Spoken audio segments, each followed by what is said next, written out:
The terrible events that have left an enduring legacy resulted from the growing feud between Dallas rappers Mo3 and Yella Beezy, which was at the center of the city's hip-hop scene.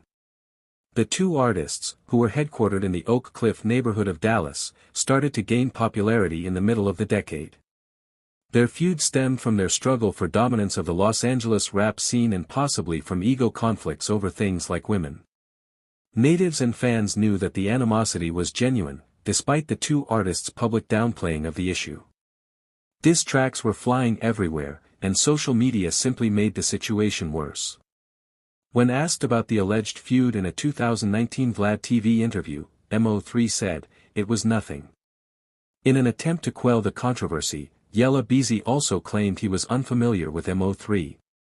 When Mo3's friend, comedian Roy Lee Pate, was shot and died in North Dallas in 2018 after firing shots at Yella Beezy and raising doubts about the rapper's ties to Oak Cliff, things only appeared to get worse.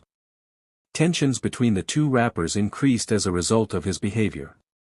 In Louisville, Texas, Yella Beezy was shot 8 times during a drive-by the day after Roy Lee's death. Many believed at the time that Yella Beezy's shooting might have been revenge for Roy Lee's death. In 2019, Mo3 released the song, 219, on Roy Lee's birthday, in which he accused Yella Beezy of killing his friend. Fans are positive that the feud prompted Brandon Rainwater, the late rapper's manager, to file a lawsuit in January 2020, months before the rapper's death, alleging assault. The manager accused Beezy and his group of attacking him in a strip club in the Dallas area and then boasting about it on camera. Rainwater reportedly suffered a dislocated hip as a result of the experience.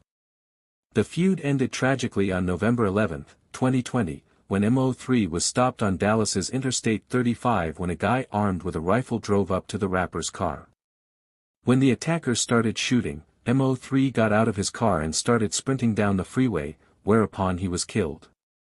Trap Boy Freddy seemingly celebrated Mo3's death as he was seen posting on Instagram stories how he was annoyed that the freeway was blocked shortly after Mo3's shooting.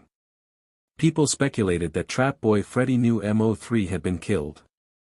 A month after the shooting, Kewan Dontrell White was taken into custody and charged with both the murder of Mo3 and offenses involving guns. On April 24, 2021, Devin Maurice Brown was accused with allegedly aiding and abetting the murder of Mo3. White was sentenced to 9 years in prison for gun-related offenses, while Brown was placed in police custody on charges of unrelated federal firearms and narcotics. On March 20, 2025, Yella Beezy was arrested and charged with capital murder for allegedly hiring Kewan Dontrell White to carry out the shooting, which reignited calls for justice and closure as society grapples with the lingering effects of the feud's violence. Fans and musicians alike continue to lament Mo3's death while marveling at the omen of the events on Dallas' cultural platform. Boozy Badass has mourned the death of his good friend Mo3. Mo3 was signed to Boozy's Badass Music Syndicate. If you still bump Mo3's music, please leave a comment. The beef and its tragic aftermath darken Dallas' hip-hop scene and provoke reflections on rivalry and violence in music. Rest in peace, Mo3.